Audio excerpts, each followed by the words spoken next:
Stell dir vor, du schläfst. Sonntagabend, 14. September 2008. In New York sitzt ein Mann in einem leeren Büro.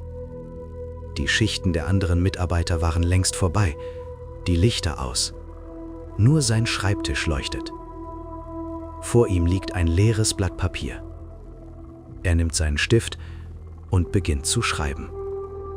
Dieser Mann heißt Richard Fuld, Amerikas mächtigster Banker. Und dieser Brief, diese wenigen verzweifelten Zeilen, wird die Welt für immer verändern. Aber die Geschichte beginnt nicht hier. Sie beginnt 14 Jahre früher und endet mit dem Schmerz von Millionen Menschen, die alles verloren haben. Bleibt dran. Bill Clinton, Präsident der Vereinigten Staaten von Amerika. Amerika fühlt sich stark und unbesiegbar. Der Kalte Krieg ist vorbei, die Wirtschaft wächst, die Börse steigt. Das ganze amerikanische Volk atmet auf. Und Präsident Clinton hat einen Traum. Einen schönen Traum. Einen gerechten Traum.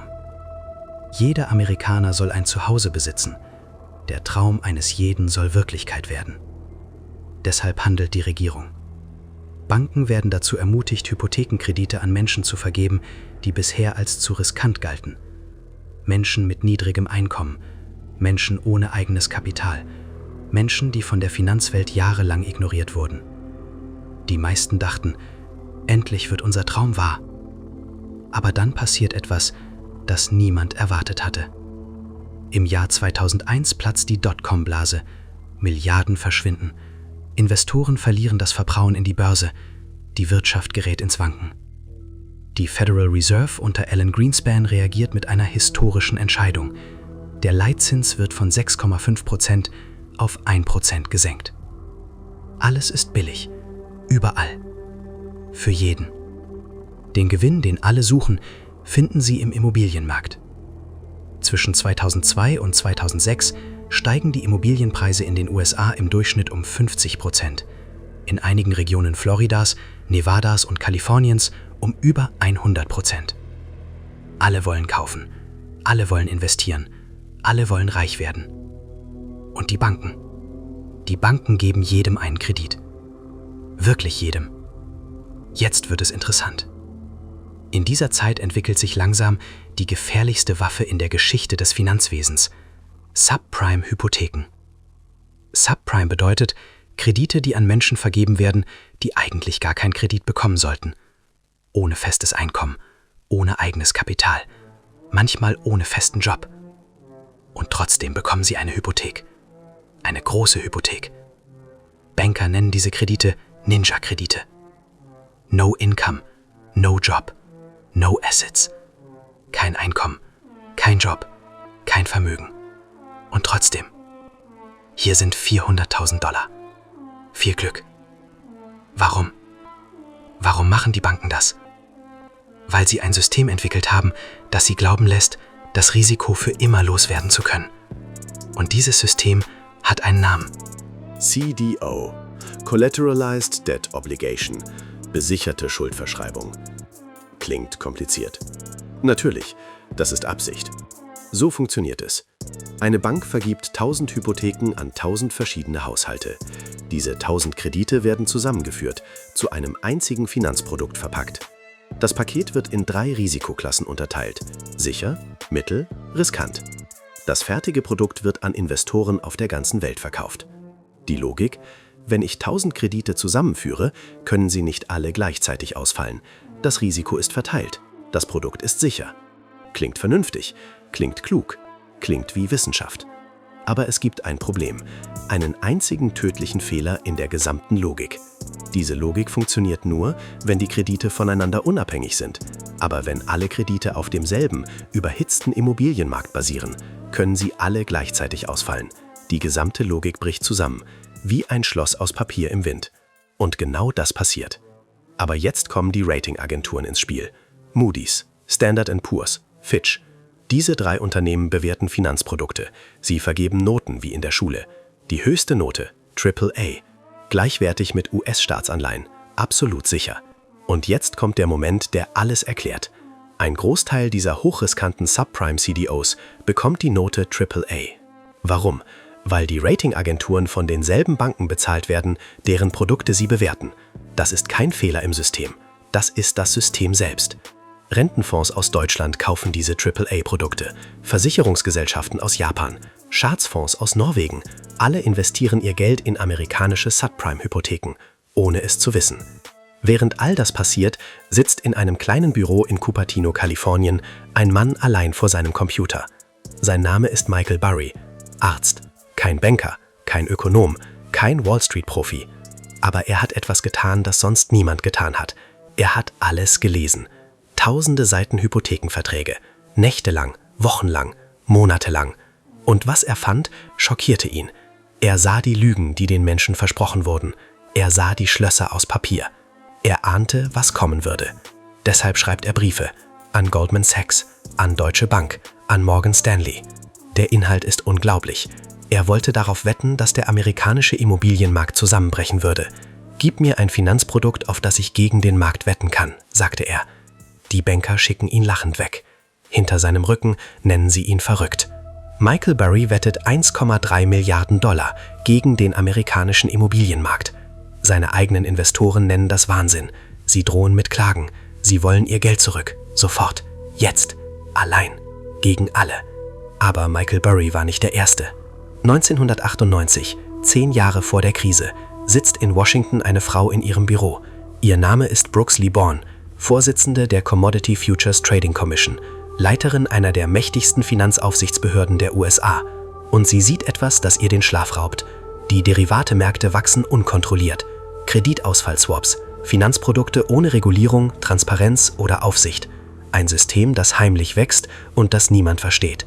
Sie schreibt einen offiziellen Bericht, eine Warnung, schwarz auf weiß. Die Antwort kommt schnell. Alan Greenspan, Larry Summers, Robert Rubin. Die 3 mächtigsten Männer der amerikanischen Finanzpolitik. Sie schreiben ihr gemeinsam zurück. Stopp, misch dich nicht ein. Wir brauchen keine Regulierung. Sie wird zum Schweigen gebracht. Sie wird gezwungen, zurückzutreten. 10 Jahre später bricht genau das aus, wovor sie gewarnt hatte. Und man darf auch Richard Baker nicht vergessen, Mitglied des US-Repräsentantenhauses. Im Jahr 2004 warnte er den Kongress offiziell vor unkontrollierten Hypothekenpraktiken, toxischen Finanzprodukten und einem System, das auf Sand gebaut war. Der Brief wurde ignoriert, archiviert, vergessen. Menschen, die Recht hatten, wurden immer ignoriert. Menschen, die logen, wurden befördert. Der Markt beginnt zu stagnieren. Die Federal Reserve erhöhte den Leitzins schrittweise von 1% auf über 5%. Plötzlich konnten viele Subprime-Kreditnehmer ihre monatlichen Raten nicht mehr bezahlen. Jetzt sprechen die Zahlen. 2006 1,2 Millionen Zwangsvollstreckungen in den USA. 2007 2,2 Millionen. 2008 über 3 Millionen. Die Immobilienpreise fallen. Zunächst langsam, dann immer schneller. Und während die Preise fallen, verlieren die CDOs an Wert. Im Februar 2007 meldet HSBC unerwartet hohe Verluste. Der erste öffentliche Alarm. Die meisten ignorieren es. Im Juli 2007 kollabieren 2 Hedgefonds von Bear Stearns. Beide hatten massiv in Subprime-CDOs investiert. Innerhalb von Wochen werden die Fonds wertlos.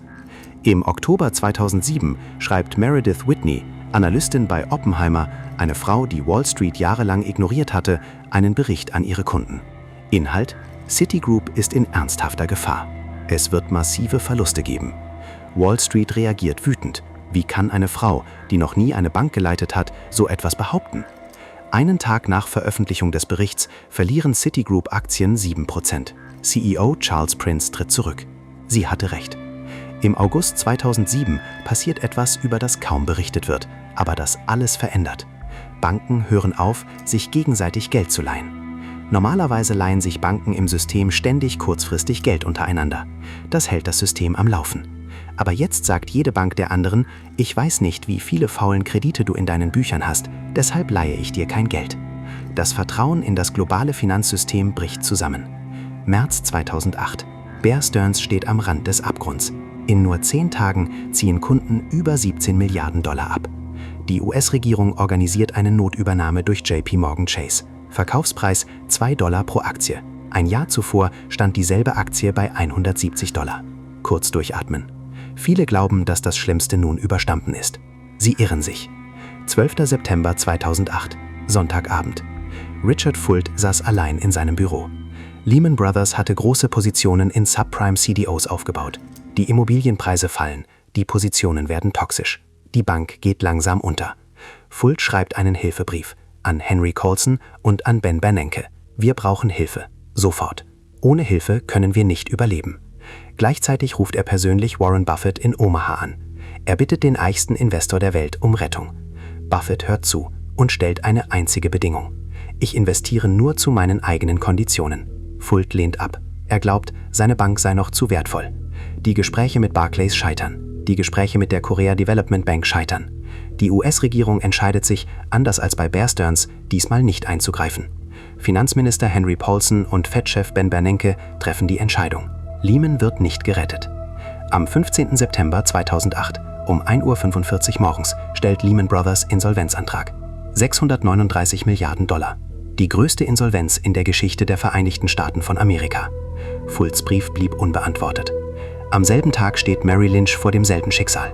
Bank of America übernimmt es in einer Notaktion für $50 Milliarden. Einen Tag später steht der größte Versicherungskonzern der Welt, AIG, vor dem Zusammenbruch.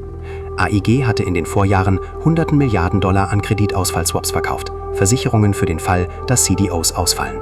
AIG muss zahlen, aber AIG hat kein Geld. Die US-Regierung rettet AIG mit $85 Milliarden Steuergeld. Innerhalb von 48 Stunden. Lehman Brothers ist insolvent. Merrill Lynch wurde notverkauft. AIG wurde mit Steuergeld gerettet. Der Dow Jones fällt an einem einzigen Tag um über 500 Punkte. Der größte Tagesverlust seit dem 11. September 2001. In London, in Frankfurt, in Tokio, in Shanghai. Überall brechen die Börsen ein. Eiland. Ein kleines Land mit 320.000 Einwohnern. Das gesamte Bankensystem kollabiert innerhalb einer Woche. Die isländische Krone verliert über 50% ihres Wertes. Menschen verlieren über Nacht ihre Ersparnisse. Deutschland. Hypo Real Estate wird mit staatlichen Garantien von über 50 Milliarden Euro gerettet.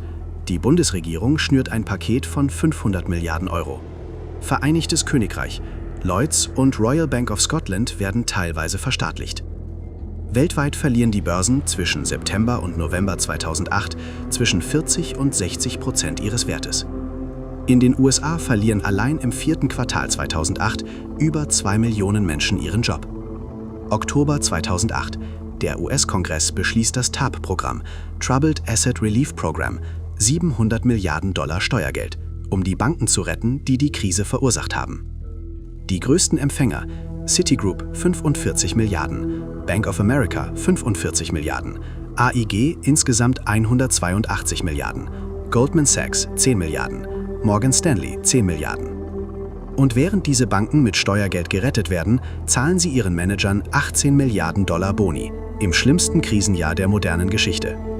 New Yorks General-Staatsanwalt Andrew Cuomo nennt das öffentlich eine Schande. Kein einziger Manager einer großen Bank wird strafrechtlich verfolgt. Kein einziger. Und jetzt kommt der Teil, den niemand laut ausspricht. Maria Garcia aus Las Vegas, Krankenschwester, 2 Kinder. 2005 kauft sie für $280.000 ein Haus mit einem Subprime-Kredit, den ihr niemand erklärt hatte. 2008 kann sie die gestiegenen Raten nicht mehr bezahlen. Sie verliert ihr Zuhause. 14 Monate lang lebt sie mit ihren 2 Kindern im Auto.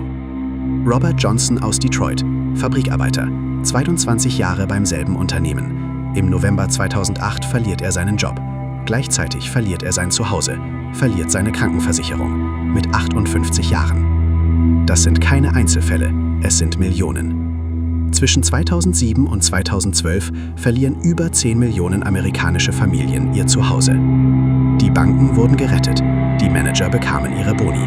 Und der Mann, über den alle gelacht hatten, der verrückte Dr. Michael Burry, verdiente für seine Investoren $750 Millionen. Er hatte recht. Allein, gegen alle. Er gewann. Und jetzt haltet einen Moment inne. Denkt an all die Briefe. Brooks Liborn schrieb 1998 einen Warnbrief. Sie wurde zum Schweigen gebracht. Sie trat zurück. 10 Jahre später erhielt sie für ihren Mut den John F. Kennedy Profiles in Courage Award. Richard Baker schrieb 2004 einen Warnbrief an den Kongress. Er wurde ignoriert, abgelegt, vergessen. Meredith Whitney schrieb 2007 einen Bericht. Sie wurde ausgelacht und weggeschickt. Sie wurde die bekannteste Analystin der Welt. Michael Burry schrieb Briefe an alle großen Banken. Sie nannten ihn verrückt. Er wurde reich. Richard Fall schrieb seinen letzten Hilferuf. Niemand antwortete. Er verlor alles. Und die Millionen Menschen, die ihre Häuser verloren, ihnen schrieb niemand einen Brief. Das ist die wahre Geschichte der Finanzkrise 2008. Keine abstrakten Zahlen, keine komplexen Theorien. Nur Briefe. Geschriebene Briefe, ignorierte Briefe, zu spät gekommene Briefe und Briefe, die nie beantwortet wurden. Erstens. Komplexität ist keine Sicherheit. Die CDOs waren so komplex, dass selbst ihre Schöpfer die vollen Risiken nicht verstanden. Wenn niemand ein Produkt wirklich versteht, ist das kein Zeichen von Intelligenz, sondern ein Warnsignal. Zweitens. Anreize bestimmen das Verhalten. Banker bekamen für jeden vergebenen Kredit eine Prämie, unabhängig davon, ob dieser Kredit zurückgezahlt wurde oder nicht. Wer für kurzfristige Gewinne belohnt wird, denkt kurzfristig. Immer. Drittens. Systemisches Risiko ist real. Wenn alle Marktteilnehmer dieselben Fehler machen, schützt keine Diversifikation mehr. Wenn alle fallen, fällt alles. Und viertens. Das ist das Wichtigste. Den Preis einer Krise zahlen nicht diejenigen, die sie verursacht haben. So war es 2008. Und ob dieselben Mechanismen heute noch funktionieren, ob wir wirklich etwas gelernt haben, ob die Welt sich wirklich verändert hat, das werde ich in kommenden Videos beantworten. Wer schreibt, denkt. Wer denkt, sieht. Wer sieht, handelt. Die anderen warten nur darauf, dass jemand anderen den Brief schreibt. Folgt dem Kanal, denn wer die Geschichte nicht kennt, ist dazu verurteilt, sie zu wiederholen.